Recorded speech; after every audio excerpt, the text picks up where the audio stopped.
আমি সেই মেয়ে, বাসে, ট্রেনে, ট্রামে, রাস্তায় যাকে আপনি রোজ দেখেন, যার শাড়ি, কপালের টিপ, কানের দুল আর পায়ের গোড়ালি আপনি রোজ দেখেন, আর আরও অনেক কিছু দেখতে পাবার স্বপ্ন দেখেন।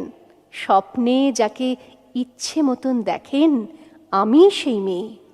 বিহারের প্রত্যন্ত গ্রামে দিনের আলোয় যার ছায়া মাড়ানো আপনার ধর্মে নিষিদ্ধ, আর রাতের গভীরে যাকে বস্তি থেকে তুলে আনতে পাইক বরকন্দাজ পাঠান আপনি, আর সুসজ্জিত বিছানায় যার জন্য অপেক্ষায় অধীর হয় আপনার রাজকীয় লাম্পট্য, আমি সেই মেয়ে।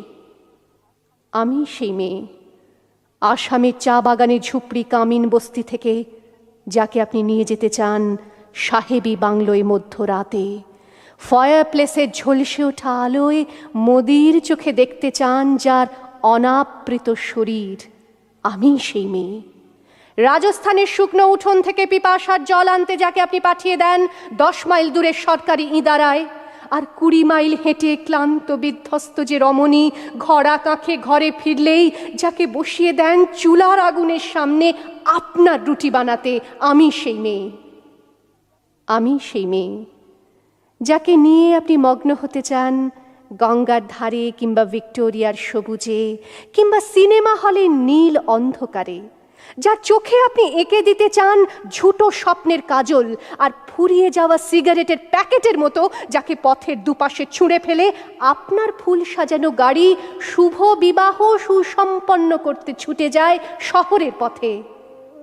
কোণে দেখা আলোর গোধূলিতে একা দাঁড়িয়ে থাকা, আমি সেই মেয়ে। আমি সেই মেয়ে, এমনকি দেবতাও যাকে ক্ষমা করেন না, অহংকার আর শক্তির দম্ভে যার গর্ভে রেখে যান কুমারীর অপমান, আর চোখের জলে কুন্তি হয়ে নদীর জলে ভাসিয়ে দিতে হয় কর্ণকে, আত্মজকে।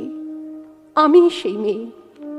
সংসারের অসময়ে আমি ভরসা, আমার ছাত্র পড়ানো টাকায় মায়ের ওষুধ কেনা হয়, আমার বাড়তি রোজগারে ভাইয়ের বই কেনা হয়, আমার সমস্ত শরীর প্রবল বৃষ্টিতে ভিজতে থাকে, কালো আকাশ মাথায় নিয়ে আমি ছাতা হয়ে থাকি, ছাতার নিচে সুখে বাঁচে সংসার। আপনি আপনি আপনি আপনারা আপনারা আমার জন্য অনেক করেছেন। সাহিত্যে, কাব্যে, শাস্ত্রে, লোকাচারে আমাকে মা বলে পুজো করেছেন, প্রকৃতি বলে আদিক্ষেতা করেছেন, আবার শহরগঞ্জের কানাগলিতে ঠোঁটে রং মাখিয়ে কুপি হাতে দাঁড় করিয়েও দিয়েছেন। হ্যাঁ, আমি সেই মেয়ে। একদিন হয়তো অন্য কোনো একদিন আমার সমস্ত মিথ্যে পোশাক ছুঁড়ে ফেলে দিয়ে আমি হয়ে উঠব সেই অসামান্যা। খোলা চুল মেঘের মতো ঢাকবে আমার খোলা পিঠ, দু চোখে জ্বলবে ভীষণ আগুন, কপাল ঠিকরে বেরোবে ভয়ঙ্কর তেজরশ্মি, হাতে ঝলসে উঠবে সেই খড়গ, দু পায়ের নুপুরে বেজে উঠবে রণদুন্দুভি, নৃশংস অট্টহাসিতে ভরে উঠবে আকাশ, দেবতারাও আতঙ্কে স্তব্ধ হয়ে বলতে থাকবে মহামেঘ প্রভাং ঘোরাং মুক্ত কেশিং চতুর্ভুজাং কালিকাং দক্ষিণাং মুন্ডমালা বিভূষিতাং। বিভৎস দাবানলের মতো আমি এগোতে থাকবো, আর আমার এগিয়ে যাবার পথের দুপাশে মুন্ডহীন অসংখ্য দেহ ছটফট করতে থাকবে। সভ্যতার দেহ, প্রগতির দেহ, উন্নতির দেহ, সমাজের দেহ। হয়তো আমি সেই মেয়ে, হয়তোবা।